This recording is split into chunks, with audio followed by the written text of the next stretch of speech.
Hi everybody, it's Ashley of Day to Day Social Work. I am a private online tutor and I specialize in assisting people to pass the license exam in social work on the master's and bachelor's level. You can find me online at daytodaysocialwork.wix.com/my site, and you can find me on YouTube at Day to Day Social Work. So I wanted to come and make a video that's kind of a little off from the normal LMSW exam prep videos that I normally make.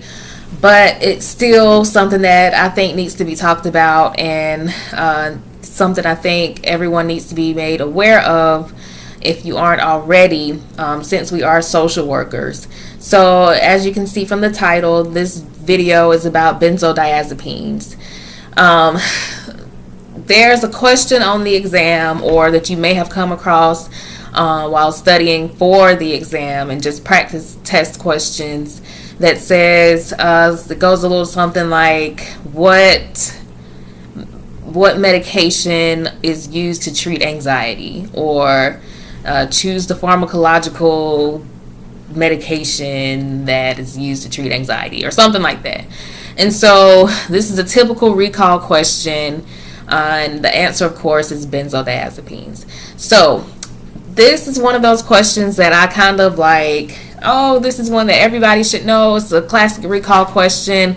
Everybody knows that you treat anxiety with benzodiazepines.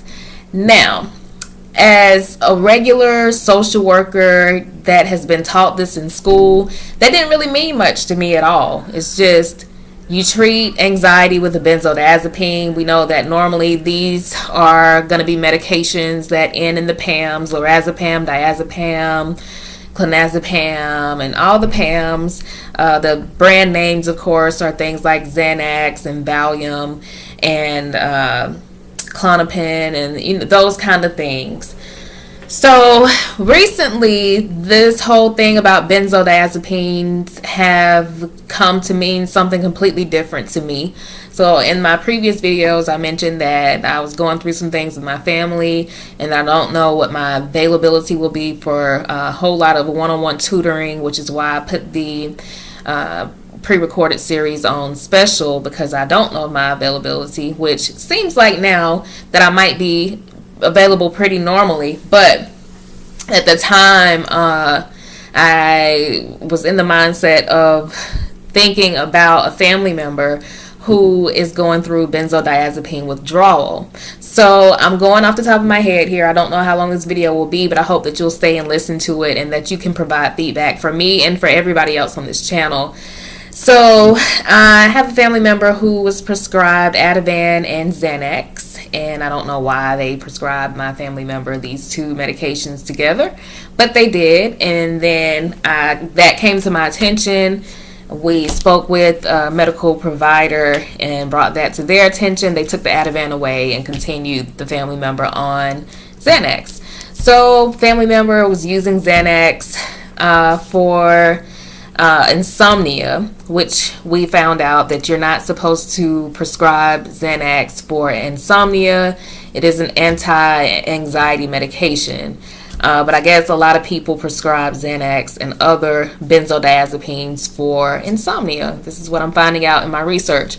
So family member started taking the Xanax as prescribed, but was also confused about how to take the Xanax because her doctor sent her home with very confusing instructions on how to take the medication, 2 at night, 1 in the morning, half in the daytime, and all this other stuff. So we also went and spoke with the nurse about this, and they didn't clear it up. So the family member has been taking the Xanax for about 5 or 6 months, being over-medicated, very over-medicated with the Xanax, confused about how to take it, was also medicated with a few other sedatives that cause negative interactions with one another. So it's a lot of negligence on the doctor's behalf in our eyes. And when I say our, I mean my family. So went in January to talk about the concerns we had for this family member taking this medication and how it caused them to have slurred speech and just seem to be zoned out all the time. So no change was made in the medication. So about 2 or 3 weeks ago, the concern was still there for our family. We went back and talked with the nurse again, and she said, okay, well, just tell the family member to stop taking the Xanax. Just if she doesn't want to take it, just tell her to stop taking it. So I'm like, are you sure that's safe? And she says, yeah. So we said, okay, well, these are medical providers. They should know, right? So the family member stops taking the Xanax. Now, through my research after this whole episode happened, I found out that you're not necessarily supposed to stop cold turkey taking a medication like Xanax or any other benzodiazepine, because it can have very negative effect on you. It could cause seizures and even death. And so the Xanax has a half-life, or it stays in your system. It's a fast-acting benzodiazepine, and I'm not a doctor by any means, of course, but I'm gonna explain this to you the way it was explained to me. So, it has a half-life that's very short. It's a fast-acting benzodiazepine, so you take it, and then within a few hours, if you don't take more, it's out of your system. So, when the nurse told us to tell this family member to stop taking the medication, the family member stopped taking it, and then all hell literally broke loose. So, it took maybe a day or two, though, and this family member, and I'm saying this family member because I don't want to disclose who it is, just because I just don't think that I should, because of course I'm a social worker and we don't really disclose that kind of stuff without the consent of the person. But anyway, it is just someone in my family though. So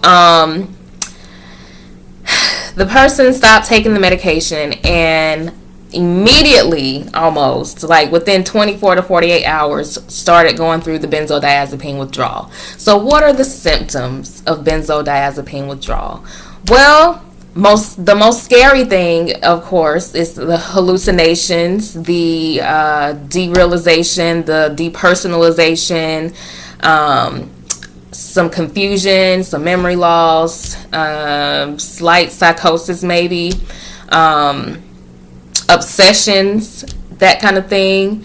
And so it was a very, very scary thing for our family, and it ended up being so bad where we initially were going to take this person to the hospital because it was that scary for us, but then the person was not physically able to ambulate and walk to the car. So we had to call the ambulance to come and pick up the family member. So it was the scariest thing ever, to see your family member in the hospital, hallucinating, hearing things, seeing things, being obsessed with numbers. I don't know if a lot of people have obsessions with numbers when they go through this, but I haven't seen a lot of that specific symptom in my research.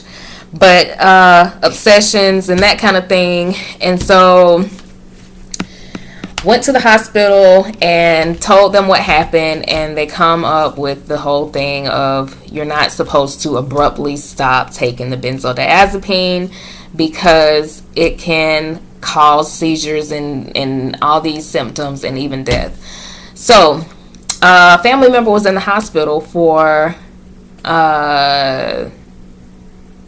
what was it, a Tuesday into a Saturday. So they were stabilizing her and medically stabilizing her. And so then this family member doesn't have any health insurance. So she was seeing a doctor at a clinic. So it's for people without insurance or who are underinsured.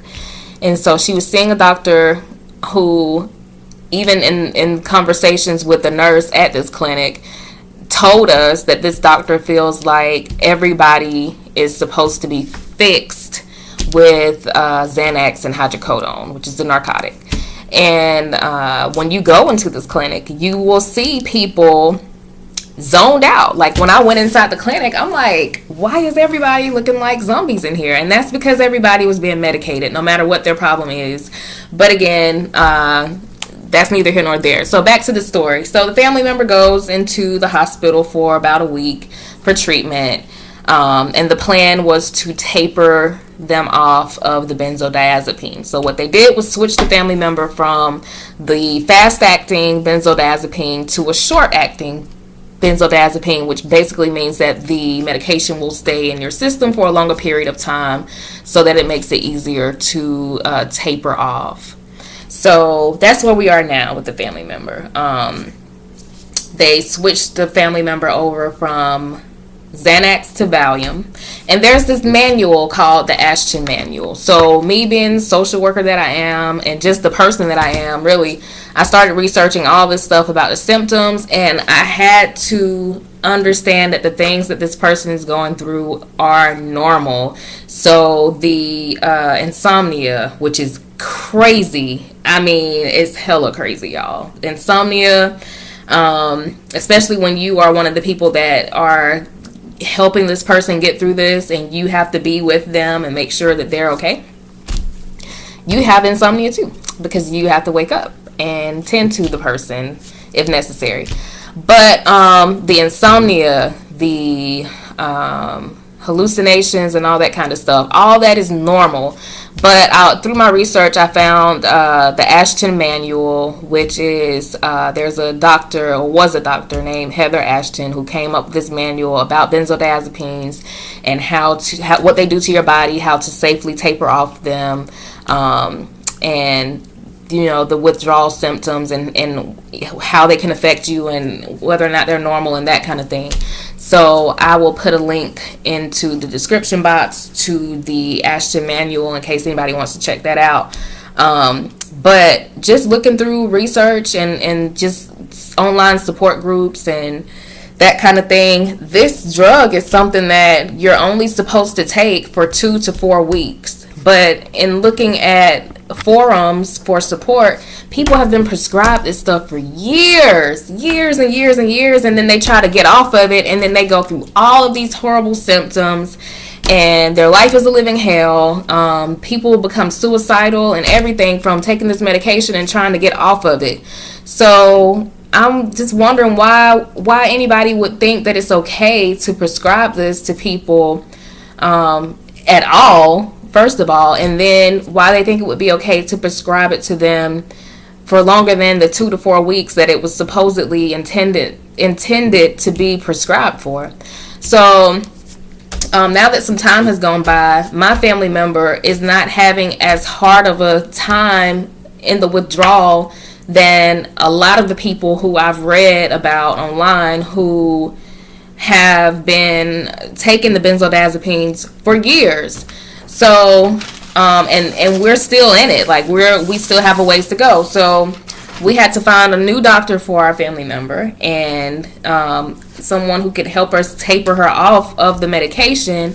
And it turns out that a lot of doctors are not familiar with the process and want to quickly taper you off of this medication. And according to this Ashton manual, which is like the holy grail, the Bible of benzodiazepine withdrawal and all this other stuff, you're not supposed to do that. It's supposed to be a slow taper so that people's bodies can get adjusted to getting off of the medication and not have such horrid symptoms and things like that.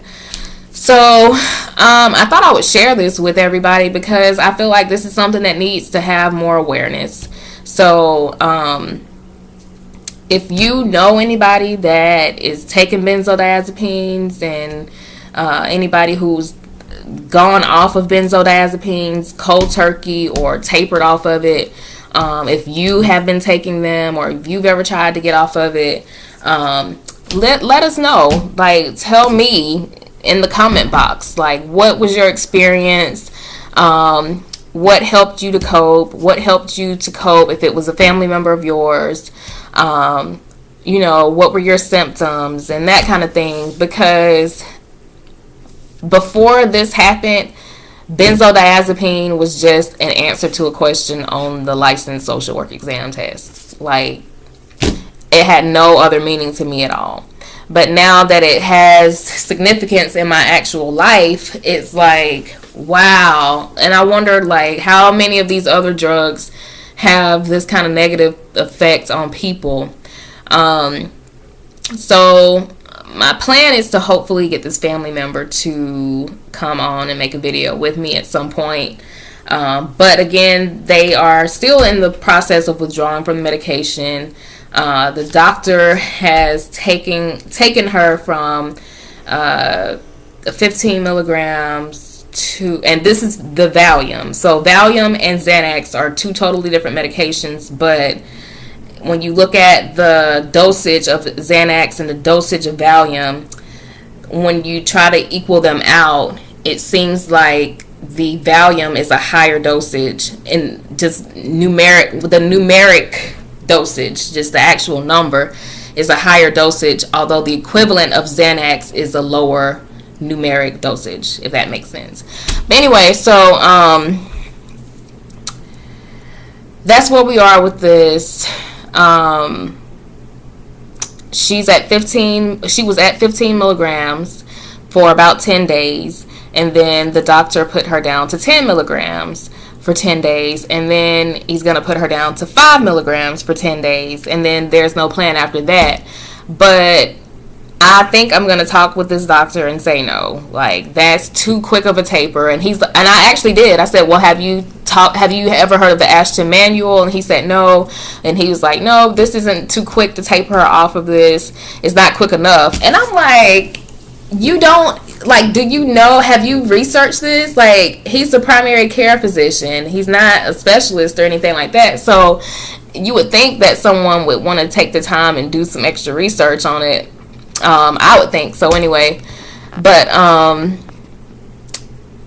if you get a chance, check out the Ashton manual. If you get a chance, let us know about your experience with the benzodiazepines, and just what you know of them. If you know of any support groups or anything like that, I would be grateful to know about them.